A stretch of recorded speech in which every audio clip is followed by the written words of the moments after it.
Hello friends, आज हम principal and practices of banking के कुछ और इम्पोर्टेंट क्वेश्चन आंसर्स डिस्कस करने वाले हैं। और ये वीडियो स्पेशली आपका जो प्रायोरिटी सेक्टर और लैंडिंग, जो नई प्रायोरिटी सेक्टर लैंडिंग है उसी के क्वेश्चन आंसर्स के ऊपर है। और नई प्रायोरिटी सेक्टर लैंडिंग और जो एमएसएमई और माइक्रो स्मॉल मीडियम एंटरप्राइज का जो वीडियो था वो ऑलरेडी मैंने आप लोगों को अपलोड किया है। ये क्वेश्चन आंसर्स की फॉर्म में हम कुछ क्वेश्चन आंसर्स आज डिस्कस करेंगे। तो पहला क्वेश्चन है, what is a bank loan limit for education purpose including vocational courses will be considered as eligible for priority sector classification. तो प्रायोरिटी सेक्टर लैंडिंग में पूछ रहा है ये कि जो एजुकेशन पर्पस है उसके लिए कितना लोन लिमिट है कि वो प्रायोरिटी सेक्टर क्लासिफिकेशन में माना जाएगा। सो उसका आंसर क्या है? 20 लाख, 20 लाख का लिमिट है। ये वाला क्वेश्चन बहुत पूछते हैं, तो मैंने आपको पहले नंबर पे ये वाला क्वेश्चन रखा है। पहले ये 10 लाख लिमिट था, अब ये 20 लाख है। ठीक है, तो लेटेस्ट आपको याद रखना है कि 20 लाख लिमिट का लोन देते हैं। चाहे वोकेशनल कोर्सेज भी हो, वो प्रायोरिटी सेक्टर लैंडिंग में कंसिडर किया जाएगा।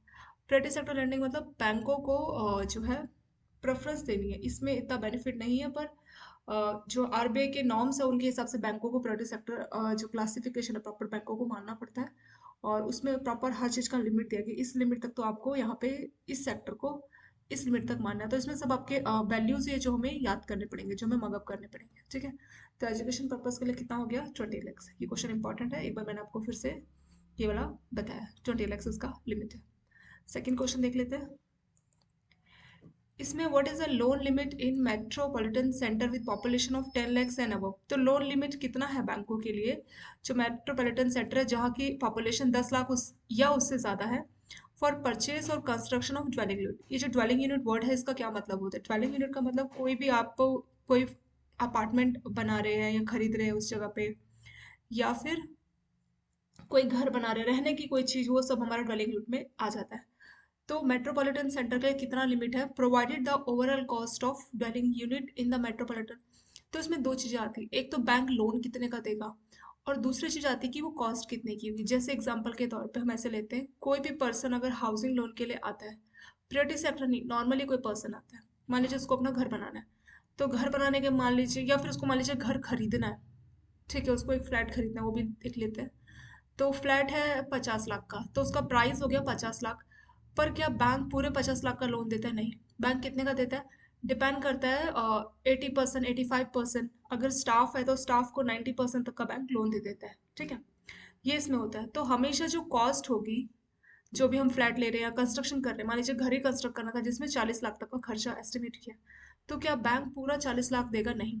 कस्टमर को भी अपना कुछ मार्जिन मिलाना पड़ता है। इसलिए यहाँ पे दो चीजें आ गई कि कितने तक का लोन बैंक देगा, और उसकी जो टोटल कॉस्ट होगी, उसका जो प्राइस होगा वो कितना होगा। ठीक है, तो अगर बैंक लोन दे रहा है मेट्रोपॉलिटन सेंटर में, वो प्रायोरिटी सेक्टर कंसिडर किया जाएगा। अगर 35 लाख तक का बैंक लोन दे रहा है, तो बैंकों की लिमिट क्या है कि 35 लाख तक का बैंक लोन दे सकता है। और वो जो घर है, वो जो ड्वेलिंग यूनिट है, उसका जो कॉस्ट है वो 45 लाख से ऊपर नहीं होना चाहिए। यानी कि अगर वो अपार्टमेंट खरीद रहे हैं या फिर बना रहे हैं, तो 45 लाख तक का खर्चा आना चाहिए। और उस 45 लाख तक के खर्चे में बैंक का लोन का लिमिट कितना है? 35 लाख तक। वो किस में कंसिडर किया जाएगा? वो प्रायोरिटी सेक्टर लैंडिंग में कंसिडर किया जाएगा। ठीक है, ये इसका इंपॉर्टेंट हो गया। सो 35 लाख एंड 45, इसको वैसे याद कीजिए। 35, 45 मेट्रोपॉलिटन के लिए क्या हो जाएगा? 35, 45। और ज़्यादातर इसको इसको याद करने का एक और तरीका, इसको आप ऐसे भी याद रख सकते हैं, जैसे मेट्रो सिटीज़ है, वहाँ पर ज़्यादातर लोग मेट्रो सिटीज़ में जाते हैं तो जॉब पर्पज़ के लिए जाते हैं। जैसे गांव के जो लोग हैं, और दिल्ली, मुंबई, चेन्नई, ये जो मेट्रो सिटीज़ है, कलकत्ता, तो वहाँ पे जॉब पर्पज़ के लिए जाते हैं। चेन्नई हो गया, दिल्ली, मुंबई, तो मेट्रो सिटी में जॉब के लिए जाते हैं। ठीक है, जॉब के लिए ज़्यादातर लोगों का, जो गांव के लोग हैं, एक एवरेज एज की बात करें तो 35 से 45 साल के लोग जाते हैं। इसको बस एक याद करने का मैं आपको तरीका बता रही हूँ। ठीक है, ताकि आपको ये मगअप हो सके कि मेट्रोपॉलिटन सेंटर में लिमिट कितना है? 35 to 45। 35 तो लोन का लिमिट है, और 45 है वो उसका जो प्राइस है वो है। ठीक है, उसको बस मैं मगअप करने का एक आपको तरीका बता रही हूँ, ताकि आपको याद रहे। आप ऐसे मानिए कि मेट्रो सेंटर में, मेट्रो सिटीज़ में जॉब के लिए गांव से 35 साल से 45 साल के लोग बहुत ज़्यादा मूव करते हैं। तो 35 से 45 आपको ऐसे याद रह सकता है। नेक्स्ट क्वेश्चन देख लेते हैं। What is a bank loan limit under social infrastructure. Social infrastructure इस हेडिंग के अंतर्गत कौन सा जो है बैंक लोन का लिमिट है पर बरोर, मतलब एक बरोबर को, for building health care facilities. Health care facilities मतलब कोई एक पर्सन है, मान लीजिए एक बरोबर कोई मिस्टर ए है, हेल्थ केयर फैसिलिटीज़ में क्या आ गया, कोई क्लिनिक बनाना है, कोई हॉस्पिटल बनाना है, ठीक है, छोटा मोटा कोई भी ऐसा काम जो कि हेल्थ के रिगार्डिंग होगा। और ये आयुष्मान जो भारत स्कीम है जिसके तहत जो गरीब लोग हैं उनको 5 लाख तक का इलाज किया जाता है, ठीक है, तो वो वाला स्कीम भी इसमें इंक्लूड रहेगा। तो उसके लिए लिमिट क्या है, जो कि प्राइवेट सेक्टर पीएसएल हो गया हमारा, प्राइवेट सेक्टर लैंडिंग में आएगा। सो वो लिमिट है 10 करोड़। तो इसका मतलब मिस्टर ए को कोई हॉस्पिटल बनाना है तो वो बैंक के पास जा सकता है, और बैंक मिस्टर ए को ये 10 करोड़ लिमिट है, मतलब ये मैक्सिमम लिमिट है, वो अपने रिक्वायरमेंट के हिसाब से 1 करोड़ 2 करोड़ ले सकता है। अगर उसको पूरा 10 करोड़ का खर्चा आता है तो पूरा 10 करोड़ भी ले सकता है, उसका अपना मार्जिन भी रहेगा। और अगर मान लीजिए उसको 12 या 15 करोड़ की जरूरत है तो नहीं, क्योंकि उसका लिमिट कितना है इसमें, प्राइवेट सेक्टर के अंतर्गत जो कंसिडर किया जाएगा वो लिमिट है 10 करोड़। तो 10 करोड़ तक का लिमिट है, इसको आपको याद रखना होगा, ठीक है। तो हेल्थ केयर फैसिलिटीज के लिए कितना है, 10 करोड़ का लिमिट है। सो ए हो गया इसका करेक्ट आंसर। नेक्स्ट देख लेते हैं, what is a bank loan limit to individual and individual members of self help group. तो सेल्फ हेल्प ग्रुप क्या होता है, गांव में होता है, आपस में कुछ लोग मिलके एक ग्रुप क्रिएट करते हैं सेल्फ हेल्प ग्रुप, और वो आपस में एक दूसरे की हेल्प भी करते हैं और उनको बैंक भी लोन प्रोवाइड करते हैं, ठीक है, वो होता है हमारा self help group. So bank भी सेल्फ हेल्प ग्रुप को लोन देता है, वो आपस में मिलके एक दूसरे को लोन देते हैं, और जो बैंक है वो भी सेल्फ हेल्प ग्रुप को लोन देता है। लेकिन उसकी भी एक कंडीशन बताई गई है कि अगर वो रूरल एरियाज, मतलब सेल्फ हेल्प ग्रुप अगर गांव के एरिया में बना हुआ है तो उनकी जो इनकम है, सालाना इनकम 1 लाख से ऊपर नहीं होनी चाहिए। किसकी, उन इंडिविजुअल की जो कि सेल्फ हेल्प ग्रुप के मेंबर है और जिनको बैंक लोन देने वाला है। और अगर वो नॉन रूरल एरियाज में है तो उनका सैलरी जो है साल का मिला के 1.6 लाख से ज़्यादा नहीं होनी चाहिए। किसकी बात हो रही है, अगर वो नॉन रूरल एरियाज में है तो 1.6 लाख से ज़्यादा उनकी सैलरी नहीं होनी चाहिए एक बरोबर की, जो कि सेल्फ हेल्प ग्रुप का मेंबर है जो बैंक से लोन लेने वाला है ऑपरेटिव सेक्टर लैंडिंग के क्लासिफिकेशन के तहत। और अगर रूरल यानी गांव के एरियाज में तो उसकी सालाना इनकम 1 लाख से ऊपर नहीं होनी चाहिए। ये भी कंडीशन है कि अगर रूरल एरियाज में तो 1 लाख, और अगर नॉन रूरल में तो 1.6 लाख। तो इसके ऊपर भी क्वेश्चन बन सकता था अलग से। तो लिमिट क्या है उस इंडिविजुअल बोरोवर की, मतलब लोन बैंक कितने तक का उसको दे सकता है, तो एक बोरोवर को बैंक 1 लाख तक का लोन दे सकता है, ठीक है। तो सेल्फ हेल्प ग्रुप का एक मेंबर अगर है, मान लीजिए 5 मेंबर है, 4 मेंबर है, तो उसमें से किसी एक को लोन की जरूरत है। तो पहली बात तो उसकी एलिजिबिलिटी देखी जाएगी, अगर वो रूरल में है तो उसकी सैलरी 1 लाख से ऊपर नहीं होनी चाहिए सालाना, जितनी भी सैलरी पूरा साल में ऐड करके वो 1 लाख से ऊपर नहीं होनी चाहिए। और अगर नॉन रूरल एरियाज है, मतलब रूरल नहीं है, तो 1.6 लाख से ज़्यादा नहीं होनी चाहिए एक साल की सैलरी, तब वो एलिजिबल है और बैंक उसको 1 लाख तक का लोन दे देगा, ठीक है। तो वो लिमिट क्या है, 1 लाख पर बोरोवर। किसका है ये, self help group. Joint liability group, ठीक है, जॉइंट लाइबिलिटी मतलब आपस में मिलके एक दूसरे को लोन देते हैं, या सेल्फ हेल्प ग्रुप का भी पर्पस यही है। गांव के कुछ लोग मिलके आपस में ही एक दूसरे को लोन देते हैं, थोड़ा बहुत पैसा जमा करके। और ये भी जो है, इसमें भी जो प्राइवेट सेक्टर लैंडिंग है उसके तहत भी ये लोग लोन ले सकते हैं, कितने तक का, 1 लाख तक का ये लोग लोन ले सकते हैं, इनके मेंबर्स। नेक्स्ट क्वेश्चन देखते हैं, इसमें बोला what is the loan limit in other centres for purchase construction of dwelling unit per family provided the overall cost of dwelling unit in other centre does not exist dash. तो एक तुमने इससे पहले question देखा था ये वाला, ये किसके ऊपर था, इससे पहले वाला ये हमारा था मेट, इससे पहले से पहले जो हमने देखा था वो था हमारा मेट्रोपॉलिटन, सेकंड क्वेश्चन हमने पहले देखा था। अब ये क्वेश्चन आ रहा है कि अदर देन मेट्रोपॉलिटन, ठीक है। तो ये जो हम क्वेश्चन देख रहे हैं ये क्या है, अदर सेंटर। अदर सेंटर मतलब मेट्रोपॉलिटन सेंटर के अलावा जो बाकी सेंटर उनकी बात की जा रही है। तो उनके लिए क्या लिमिट होगा कि अगर वो खुद से परचेज या कंस्ट्रक्ट करना चाहते हैं ड्वेलिंग यूनिट में आपको बताया था कि कोई भी घर है कुछ कंस्ट्रक्शन करके बनाना है, कोई अपार्टमेंट है जो रहने के लिए यूज होता है, तो वो सारा ही हमारा ड्वेलिंग यूनिट में आ जाता है। तो अदर सेंटर मतलब आ जाएगा मेट्रोपॉलिटन सेंटर के अलावा जो बाकी के सेंटर बच गए, उनके लिए क्या लिमिट होगी बैंक के लोन की पर फैमिली, मतलब एक फैमिली को। और क्योंकि एक घर में एक फैमिली के लोग रहेंगे तो उसमें इसमें लिमिट बताया गया, provided the overall cost of dwelling की, उसकी जो टोटल कीमत है उस ड्वेलिंग यूनिट की, चाहे वो अपार्टमेंट है चाहे वो बनाने वाला कोई घर बनने वाला है, तो उसका ओवरऑल कॉस्ट कितना, किससे ज़्यादा एक्सेस नहीं होना चाहिए कि ये लोन पीएसएल यानी कि प्राइवेट सेक्टर लैंडिंग के अंतर्गत आ जाए। तो इसका आंसर है 25 से 30, 25 to 30। वो जो हमारा मेट्रोपॉलिटन था तो मैंने याद करने का तरीका बताया था कि मेट्रो यानी कि 35 से 45, गांव के लोग 35 से 45, तो इसका क्या आ गया 25 से 30, ठीक है, 25 to 30 है। सो अदर सेंटर में क्या आ जाएगा 25, यानी कि बैंक 25 लाख तक का लोन दे सकता है अगर वो जगह जहाँ पे आप अपना घर बना रहे हैं अपार्टमेंट बना रहे हैं उसकी कंस्ट्रक्शन कर रहे हैं परचेज कर रहे हैं, तो उसके लिए लोन 25 लाख तक का बैंक देगा, वो पीएसएल में माना जाएगा। और उसकी जो कीमत है वो घर या अपार्टमेंट, या अगर उसको बना रहे हैं तो उसका जो टोटल खर्चा है वो 30 लाख से ऊपर नहीं होना चाहिए। ठीक है, सो 25 लैक्स हो गया अदर सेंटर में लोन का लिमिट, और 30 लाख उसकी कॉस्ट हो गई। किसकी कॉस्ट? वो जो ड्वेलिंग यूनिट में आप कंस्ट्रक्ट करना चाह रहे हैं, चाहे अपार्टमेंट चाहे घर है, तो उसकी कॉस्ट 30 लाख से ज़्यादा नहीं होनी चाहिए, और बैंक का लोन 25 लाख तक का होना चाहिए। ठीक है, तो वो हो गया पीएसएल के तहत। नेक्स्ट क्वेश्चन देख लेते हैं। What is the loan limit in metropolitan centre for repair of dwelling unit? अगर आपको रिपेयर करवानी है, मान लीजिए रिपेयरिंग, घर में कई बार रिपेयरिंग का काम चलता है, मान लीजिए छत चेंज करानी है, कुछ भी ऐसा छोटा मोटा रिपेयरिंग का कोई काम है, तो मेट्रोपॉलिटन में अगर आपको रिपेयरिंग करानी है तो कितना लोन का लिमिट होगा कि वो पीएसएल यानी कि प्रायोरिटी सेक्टर लैंडिंग में आ जाए? सो मेट्रोपॉलिटन सेंटर में अगर आप हैं तो 10 लाख का लिमिट है। ठीक है, रिपेयर पर्पज के लिए आप 10 लाख ले सकते हैं, लेकिन जो ओवरऑल लिमिट है उसके अंतर्गत ही आना चाहिए। ठीक है, तो 10 लाख इसका लिमिट हो गया, यानी कि रिपेयर पर्पज के लिए अगर आप मेट्रोपॉलिटन में है, रिपेयर पर्पज के लिए आप लोन ले रहे हैं तो 10 लाख है। अगर हम मेट्रोपॉलिटन में नहीं होके अदर सेंटर में है, जो कि आपका नेक्स्ट क्वेश्चन है, what is the loan limit in other centres?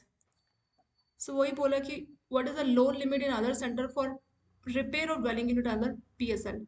तो जो लोन लिमिट कितना होगा बाकी सेंटर्स के लिए, यानी कि जो मेट्रोपॉलिटन सेंटर नहीं है उसके अलावा बाकी के लिए, कि अगर आपका ड्वेलिंग यूनिट है, यानी कि मान लीजिए आपका कोई घर है कुछ है, उसके आपको कंस्ट्रक्शन करा, सॉरी कंस्ट्रक्शन नहीं, इसमें रिपेयर की बात हो रही है, उसकी रिपेयर करानी है तो आपको 6 लाख तक का लोन मिल जाएगा, वो हमारा पीएसएल में आ जाएगा। सो अगर मेट्रोपॉलिटन में है तो 10 लाख, और अगर अदर सेंटर में है, यानी कि मेट्रोपॉलिटन से अदर के बाकी के जो सेंटर है तो वहाँ पे 6 लाख का है। और ये दोनों किसके लिए? ये सिर्फ रिपेयरिंग पर्पज के लिए, इसमें कोई कंस्ट्रक्शन या परचेज की बात नहीं की जा रही। वो हमने पहले देखा था, ये रिपेयरिंग पर्पज के लिए। ठीक है, उसमें 10 लाख था, और इसमें कितना है? इसमें है 6 लाख। नेक्स्ट क्वेश्चन देख लेते हैं। इसमें बोला है what is the loan limit in micro and small enterprise? Micro और स्मॉल एंटरप्राइज के लिए क्या लिमिट है, उनको कितना दे सकता है बैंक? 5 करोड़ तक का दे सकता है, जो कि प्रायोरिटी सेक्टर लैंडिंग में आ जाएगा। एंड माइक्रो और स्मॉल एंटरप्राइज की प्रॉपर एक डेफिनेशन दी है, माइक्रो स्मॉल और मीडियम एंटरप्राइज, उसकी भी हमने प्रॉपर एक वीडियोस डाली थी कि अभी जो है डेफिनेशन उनका चेंज हो गया। ठीक है, तो लिमिट कितना है? लिमिट आपको याद रखना है 5 करोड़ का। नेक्स्ट क्वेश्चन है what is a bank loan limit under social infrastructure? Social infrastructure में क्या आ जाएगा? मतलब एक बोरोवर की बात की जा रही है कि एक बोरोवर को कितना बैंक लोन दे सकता है सोशल इंफ्रास्ट्रक्चर। सोशल मतलब सोशल इंफ्रास्ट्रक्चर, इंफ्रास्ट्रक्चर मतलब कुछ बनवाना है, सोशल मतलब सोशल पर्पज के लिए, हमारे अपने पर्सनल यूज के लिए नहीं है। जैसे कि स्कूल्स बनाने हैं, ड्रिंकिंग वाटर की कोई फैसिलिटीज करानी है, या सैनिटेशन फैसिलिटी हो गया, जैसे हाउस होल्ड टॉयलेट्स बनवाने हैं या वाटर इंप्रूवमेंट कराना है हाउस होल्ड लेवल पे, तो ये सारी जो सोशल इंफ्रास्ट्रक्चर चीज़ें आ जाएंगी, उस पर्पज़ के लिए भी बैंक लोन देता है। उसकी क्या लिमिट है? एक बोरोवर को, पर बोरोवर को लिमिट क्या है? 5 करोड़। कि अगर किसी बोरोवर को सोशल इंफ्रास्ट्रक्चर करवाना है, उसके लिए उसको लोन चाहिए, लोन लेके वो सोशल इंफ्रास्ट्रक्चर की चीज़ें बनाना चाह रहा है तो बना सकता है एक बोरोवर को। लेकिन जो लोन का लिमिट है वो कितना है? 5 करोड़। तो मतलब एक पर्सन को 5 करोड़ दिए जाएंगे सोशल इंफ्रास्ट्रक्चर पर्पज़ के लिए। ठीक है, इसका आंसर क्या हो गया? ए, 5 करोड़। नेक्स्ट देख लेते हैं। What is limit for domestic commercial banks and foreign bank with 20 branches and above under agriculture sector? So जो डोमेस्टिक हमारे कमर्शियल बैंक है, या जो फॉरेन बैंक जिनकी ब्रांचेस 20 से ऊपर है, सो एग्रीकल्चर जो है सेक्टर के तहत उसकी क्या लिमिट है? मतलब कितना उनको प्रायोरिटी सेक्टर अंदर के तहत उनको एग्रीकल्चर पर्पज के लिए देना है? सो वो है 18% of adjusted net bank credit. और CEOBE इसका फुल फॉर्म हो गया credit equivalent of balance sheet exposure. अभी ये क्या मतलब होता है मैं आपको भी बताऊंगी। विच इज हायर, इन दोनों में से जो भी हायर है, out of which a target of 10% for small and marginal farmers. तो 18% टोटल है, पर उस 18 में से 10% स्मॉल और मार्जिनल फार्मर्स को जाना चाहिए। ये किसकी बात हो रही है? एग्रीकल्चर सेक्टर की बात हो रही है, कि जो डोमेस्टिक बैंक है और वो जो फॉरेन बैंक जिनकी ब्रांचेस 20 से ज़्यादा, उसकी एग्रीकल्चर सेक्टर के लिए क्या लिमिट है? तो लिमिट 18% ऑफ ANBC और CEOBE है। ये क्या होता है ये भी हम देख लेंगे, लेकिन उस 18% में से भी जो 10% है वो किसके लिए होना चाहिए? वो स्मॉल और मार्जिनल फार्मर्स होना चाहिए। मार्जिनल फार्मर्स वो होता है जिनका ज़मीन 1 हेक्टेयर रहता है पर फार्मर, और स्मॉल होता है 1 हेक्टेयर से ज़्यादा 2 हेक्टेयर तक। ठीक है, उनका जो ज़मीन है उसके हिसाब से ये मार्जिनल फार्मर होगा, ये स्मॉल फार्मर होगा, डिसाइड किया जाता है। ठीक है, तो मार्जिनल हो गया कि 1 हेक्टेयर तक का ज़मीन होगा, स्मॉल होगा 1 हेक्टेयर से ज़्यादा 2 हेक्टेयर तक का ज़मीन होगा उसके पास। तो अभी ये हमने लिमिट देखा कि 18% है, तो 18% of adjusted net bank credit. अब ये एडजस्टेड नेट बैंक क्रेडिट क्या होता है? तो एडजस्टेड नेट बैंक क्रेडिट का मतलब होता है नेट बैंक क्रेडिट की, पहले एडजस्टेड को समझने के लिए पहले नेट बैंक क्रेडिट समझ लेते हैं, NBC। नेट बैंक क्रेडिट मतलब बैंक का क्या क्या क्रेडिट है, बैंक क्या क्या क्रेडिट, जैसे किसी भी टाइप का बैंक ने लोन दिया वो सारा बैंक का क्रेडिट हो जाएगा, ठीक है, किसी भी टाइप का बैंक ने लोन दिया तो वो सारा बैंक के क्रेडिट में आ जाएगा। उस बैंक के क्रेडिट में जो बैंक का बिल रीडिस्काउंटिंग हुआ उसको हमें क्या करना पड़ेगा, प्लस करना पड़ेगा, तो उनको मिला के आ जाएगा नेट बैंक क्रेडिट। एक तो जो बैंक ने जो बिल रीडिस्काउंट किया है, अभी बिल रीडिस्काउंटिंग का मतलब क्या हो गया, अभी बिल रीडिस्काउंटिंग को समझना पड़ेगा। बिल रीडिस्काउंटिंग को समझने के लिए पहले बिल डिस्काउंटिंग को समझना पड़ेगा। बिल डिस्काउंटिंग क्या होता है, एक कस्टमर है उसके पास एक बिल है, मान लीजिए एक कस्टमर है वो क्या काम करता है कि उसने कुछ प्रोडक्ट बना के बेचे, उसने प्रोडक्ट तो बेच दिया, बदले में उसको पैसा नहीं मिला, लेकिन एक बिल मिल गया, उस बिल में लिखा है कि हाँ तुमने 1 लाख के मुझे प्रोडक्ट बेचे हैं और मैं तुम्हें 2 महीने बाद पेमेंट दूंगा, वो हो गया बिल। अब सेकंड आता है कि वो कस्टमर के पास वो बिल है और वो कस्टमर चाहता है कि मुझे पैसे मिल जाए, मुझे बिल नहीं चाहिए, मुझे पैसे मिल जाए। तो कस्टमर बिल लेके बैंक के पास जाएगा और बोलेगा कि इस बिल को आप रख लीजिए और बदले में मुझे क्या दे दीजिए, मुझे पैसे दे दीजिए।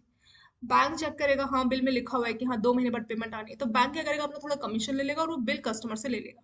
ठीक है, बिल की डिस्काउंटिंग होगी।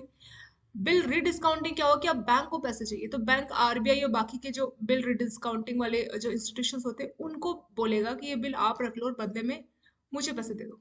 तो वो होता है बिल रीडिस्काउंटिंग, मतलब ऑलरेडी कस्टमर तो बिल को बैंक के पास जाके डिस्काउंट किया, बैंक ने भी बिल आगे आरबीआई से रीडिस्काउंट करा लिया। बाद में आरबीआई बैंक आरबीआई क्या करेगा, जो टाइम होगा प्रॉपर उस टाइम पे जो है बैंक उसकी पेमेंट लेके आरबीआई को वापस कर देगा। ठीक है, ऐसे इसमें कंसेप्ट, क्योंकि आरबीआई से तो बैंक ने लोन ले रखा है ना, तो उसको वापस कर देगा।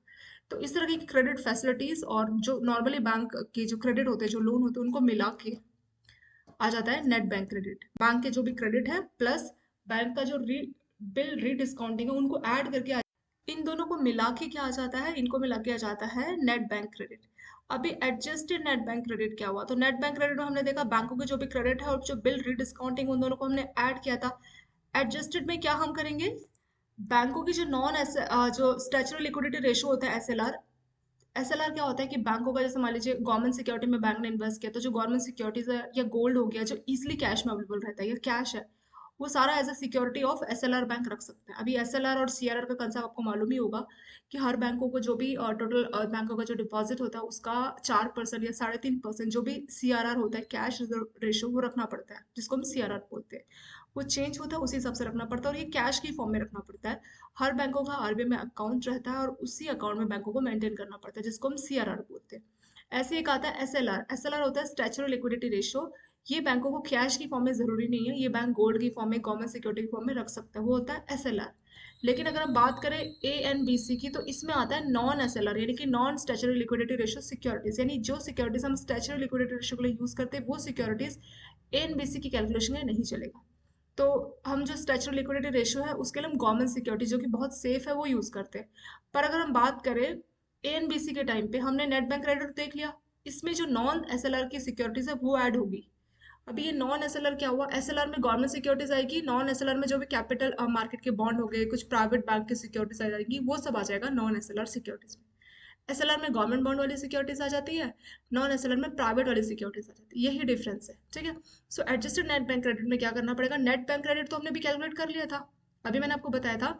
नेट बैंक क्रेडिट अब हम कैसे कैलकुलेट करते हैं वो मैंने आपको पहले बताया, एक बार शॉर्ट में रिवाइज करते हैं। नेट बैंक क्रेडिट होता है बैंकों का जो भी क्रेडिट है उसमें बैंकों ने जो भी बिल रीडिस्काउंट किया उनको ऐड करके आ जाता है नेट बैंक क्रेडिट। अब हमें चाहिए adjusted net bank credit. Adjusted net bank credit के लिए क्या करेंगे हम लोग, नेट बैंक क्रेडिट तो हमारे पास है ही, उसमें हमें ये ऐड करना पड़ेगा क्या, जो भी मैंने बोला नॉन एसएलआर सिक्योरिटीज, यानी कि जो एसएलआर में नहीं यूज की गई वो दूसरी वाली नॉन एसएलआर वाली सिक्योरिटीज, जैसे मैंने आपको बताया प्राइवेट बॉन्ड हो गया, किसी प्राइवेट बैंक का बॉन्ड हो गया, सॉरी प्राइवेट कंपनी का बॉन्ड हो गया, क्योंकि गवर्नमेंट कंपनी तो एसएलआर में आ जाएगा। सो प्राइवेट कंपनी का बॉन्ड क्या आ जाएगा हमारा, उसमें ऐड हो जाएगा नेट बैंक क्रेडिट में। तो उसको मिला के क्या हो जाएगा, यानी कि नॉन एसएलआर सिक्योरिटीज, यानी कि प्राइवेट जो कंपनी का बॉन्ड या सिक्योरिटीज प्लस जो नेट बैंक क्रेडिट है उनको मिला के क्या आ जाएगा, एडजस्टेड नेट बैंक क्रेडिट आ जाएगा। और cash equivalent of off balance sheet exposure, of balance sheet exposure क्या होता है, जैसे हमने बैंक ने जो गारंटीज दी होती है तो उसके इक्विवेलेंट क्या था, कैश उसका वैल्यू कितना है, सॉरी क्रेडिट कितने का है, वो अमाउंट कितना है, दिया तो नहीं है पर अगर होता है तो कितने का है, तो वो credit equivalent of off balance sheet. तो इन दोनों में से एडजस्टेड नेट बैंक क्रेडिट और सीई यानी कि credit equivalent of off balance sheet exposure, इसमें से जो भी हायर है उतने का 18% बैंकों को रखना पड़ेगा। ठीक है, किस तौर पे, ये जो मैंने आपको बताया ना एग्रीकल्चर सेक्टर, उसमें रखना पड़ेगा। और इस 18% में सिर्फ 10% का बोला है कि ये स्मॉल और मार्जिनल फार्मर्स के लिए होगा। मार्जिनल जिनका जमीन 1 हेक्टेयर है, और स्मॉल जिनका जमीन 1 हेक्टेयर से ज्यादा 2 हेक्टेयर तक है। ठीक है, ये इसका डेफिनेशन हमने देख लिया। सो 18% आपको याद रखना पड़ेगा, कितना 18% है किसके लिए, एग्रीकल्चर सेक्टर के लिए। लिमिट है कितना, 18%। नेक्स्ट देख लेते हैं। इसमें what is limit for domestic commercial and foreign bank with 20 branches. जो हमारे कमर्शियल बैंक है और जो फॉरेन बैंक जिनकी ब्रांचेस 20 से ज़्यादा है, under advance to weaker section. जो वीकर सेक्शन है उसके लिए कितना लिमिट है, 12% लिमिट है। कितना है, 12%। पर ये 12% भी एक बार में नहीं है, पहले 10% था पिछले साल, इस साल के लिए 11% है, फिर अगले साल के लिए 11.5%, और फिर जो 2024 यानी कि 31 मार्च 2024 तक में 12% रखना है वीकर सेक्शन का जो लिमिट है। ठीक है, तो ये स्टेजेस में एक बार में नहीं है। अभी 11, फिर अगले साल के लिए 11.5, फिर जो 24 तक होगा, मार्च 24 तक, तब तक के लिए 12% हो जाएगा, ये स्टेजेस में। पर आपको याद रखना है कितना बोला गया है, वो है 12% ऑफ ANBC और CEOB। वो हमने अभी देखा था ना, एडजस्टेड नेट बैंक क्रेडिट और credit equivalent of off balance sheet exposure, जो भी हायर होगा उसका 12% रखना है। किसके लिए, ये है वीकर सेक्शन के लिए। वीकर सेक्शन के लिए लिमिट है कितना, 12%। ये वाला देख लिया। नेक्स्ट देखते हैं, what is limit for RRB under advanced हो। तो RRB बैंकों के लिए कितना है, RRB वालों के लिए ज्यादा है, 15% है। इनको भी स्टेजेस में रखना है। ठीक है, 15% इनको 2024 तक पूरा करना है। जैसे मैंने अभी आपको बताया था ना कि 12% भी 31 मार्च 2024 तक पूरा करना है, वैसे ही ये जो वीकर सेक्शन है, तो वीकर सेक्शन गाँव में ज्यादा रहता है, तो इसीलिए जो RRB है उनको ज्यादा टारगेट मिला है, 15% का टारगेट मिला है। ठीक है, तो वीकर सेक्शन के लिए 15% का टारगेट है RRB के लिए, और नॉर्मल बैंक यानी कि डोमेस्टिक बैंक और जो फॉरेन बैंक जिनकी ब्रांचेस 20 से ज़्यादा है, उनके लिए 12%। तो 12 15 12 15 से भी याद रख सकते हैं। RRB के लिए 15 वीकर सेक्शन वाला, और बाकी बैंकों के लिए कितना, 12। ये वाला हो गया। नेक्स्ट देख लेते हैं, what is bank loan limit to HFC। Housing finance जो होते हैं यानी कि नेशनल हाउसिंग बैंक के द्वारा जो अप्रूव होते हैं रीफाइनेंस वाले, तो एक इंडिविजुअल बोरोर को कितने तक का लोन दिया जा सकता है। अगर मान लीजिए स्लम एरिया में कुछ रिहैबिलिटेशन करानी है स्लम एरिया की, या फिर कंस्ट्रक्शन करवाना है, तो कितना दिया जा सकता है। ठीक है, और ये क्या है कि नेशनल हाउसिंग फाइनेंस उसको रीफाइनेंस कर देगा, मतलब बैंक लोन देगा और बदले में नेशनल हाउसिंग फाइनेंस बैंक को पैसा वापस कर देंगे, तो एक तरह का रीफाइनेंस हो गया, बैंक को पैसा वापस मिल गया। तो उस पर्पज के लिए कितना लिमिट रहेगा, हाउसिंग फाइनेंस कॉर्पोरेशन के द्वारा अगर उनके तहत रीफाइनेंस होता है, तब लिमिट रहेगा 20 लाख। पर बोरोर का कितना लिमिट है, 20 लाख, ये आपको याद रखना है। डायरेक्ट हम दे रहे हैं बैंक, तो हमने पहले देखा था मेट्रोपॉलिटन सेंटर, वो अलग है। ये है कि अगर हाउसिंग फाइनेंस कॉर्पोरेशन जैसे नेशनल हाउसिंग बैंक है, मतलब बैंक लोन देगा और बदले में जो ये नेशनल हाउसिंग बैंक वाले वो बैंक को फाइनेंस देंगे। ठीक है, ये नेशनल हाउसिंग बैंक का यही काम रहता है कि ये बैंक को रीफाइनेंस करते हैं, मतलब बैंक का पैसा देते हैं, और जब कस्टमर पैसा वापस कर देता है तो बैंक नेशनल हाउसिंग जो बैंक फाइनेंस है उसको वापस कर देते हैं, वो पैसा जो कि उन्होंने से लिया होता है, उसको बोलते हैं रीफाइनेंस। रीफाइनेंस मतलब हमने किसको फाइनेंस किया और हमें किसी ने फाइनेंस कर दिया, तो डबल हो गया ना, मतलब हमने कस्टमर को दिया रिहेबिलिटेशन पर्पस के लिए, और स्लम एरियाज के लिए, या फिर कंस्ट्रक्शन के लिए, या फिर परचेज के लिए इंडिविजुअल को, और बदले में हमें नेशनल हाउसिंग बैंक ने पैसा वापस कर दिया। जब कस्टमर हमें पैसा वापस करेगा तो हम उनको पैसा वापस कर दें। ठीक है, ऐसे ही पूरा चेंज चलता है। तो इसके लिए बोल रहा है कि प्राइवेट सेक्टर लैंडिंग के लिए इसके लिए कितना उसका लिमिट है बैंक का, तो वो लिमिट कितने का है, 20 लाख का लिमिट है। ठीक है, एक बोरोर को 20 लाख तक का दे सकते हैं, किसके तहत, हाउसिंग फाइनेंस कॉर्पोरेशन के तहत, अगर बैंक को रीफाइनेंस होने वाला है तब। कितना लिमिट है, 20 लाख लिमिट है। ये 20 लाख लिमिट एक और जगह पे भी था, कहाँ था आपको याद है, ये था वोकेशनल कोर्सेज के लिए, जो एजुकेशन पर्पज के लिए बैंक लोन देता है, तो उसमें लिमिट पहले 10 लाख था, अभी क्या हो गया, 20 लाख हो गया। तो आपको याद रखना कि 20 लाख दो जगह पे, अगर हाउसिंग फाइनेंस रिफाइनेंस कर रहा है बैंक को, तब बैंक लोन दे रहा है ज्वेलिंग की कंस्ट्रक्शन या परचेज के लिए, तब लिमिट 20 लाख है। और दूसरा क्या, वोकेशनल कोर्सेज के लिए अगर मतलब एजुकेशन पर्पज के लिए लोन चाहिए, तो उसका लिमिट भी कितना है, 20 लाख है। ये दोनों सेम है। इस तरह के कुछ पॉइंट्स कॉमन है, तो याद रखने में आसानी रहता है। इसमें क्या बोला, what is the loan limit to national bank finance for on lending not applicable. ये किसके लिए एप्लीकेबल नहीं, क्योंकि जो RRPs है जो बाकी के लोकल एरियाज बैंक है उन पे ही एप्लीकेबल नहीं रहता है। ठीक है, for term lending company to per under agriculture. So अभी किसकी बात हो रही है कि मतलब जो national NBC national banking financial corporation होते हैं NBFC, तो उनकी बात कर रहे हैं कि उनकी क्या लिमिट है, कि उनको अगर वो लोन दे रहे हैं पर बरोर को एग्रीकल्चर सेक्टर के तहत, तो उनके लिए क्या लिमिट है, उनके लिए लिमिट है 10 लाख। कि अगर नॉन बैंकिंग फाइनेंशियल कॉर्पोरेशन वाले एग्रीकल्चर पर्पस के लिए लोन दे रहे हैं एक बोरोवर को, और ये नॉन बैंकिंग फाइनेंशियल कॉर्पोरेशन में ये एप्लीकेबल नहीं होंगे, हमारे आरआरबीज, लोकल एरियाज, इनकी बात नहीं हो रही, इनको एप्लीकेबल नहीं करना है। सो जो नॉन बैंकिंग फाइनेंशियल कॉर्पोरेशन है वो अगर लोन देते हैं एग्रीकल्चर पर्पस के लिए, तो उसको अगर हम प्राइवेट सेक्टर में कंसिडर करना चाहते हैं तो क्या लिमिट है, एक बोरोवर का लिमिट है 10 लाख। ठीक है, तो क्वेश्चन में बहुत माइनर डिफरेंस है, डिफरेंस को समझ के हमें क्वेश्चन को याद रखना है। सो अगर नेशनल बैंक फाइनेंशियल कॉर्पोरेशन वाले लोन दे रहे हैं किसी बोरोवर को और एग्रीकल्चर पर्पस के लिए लोन दे रहे हैं, तो उसको हम क्या बोलेंगे, प्राइवेट सेक्टर बोलेंगे। लेकिन उसका लिमिट कितना है, उसमें लिमिट कितना है, अगर टर्म लैंडिंग दे रहे हैं एग्रीकल्चर पर्पस के लिए, ठीक है, वो लोन दे रहे हैं, सही है, 10 लाख तक का लिमिट रहेगा, उसको हम क्या बोलेंगे, उसको बोलेंगे हम लोग प्राइवेट सेक्टर लैंडिंग की क्लासिफिकेशन में है। लिमिट कितना है, 10 lakhs। ठीक है, इसके साथ ये वाला स्लाइड कंप्लीट हुआ, इनको एक बार आप देख लीजिए, और thank you so much for watching this video.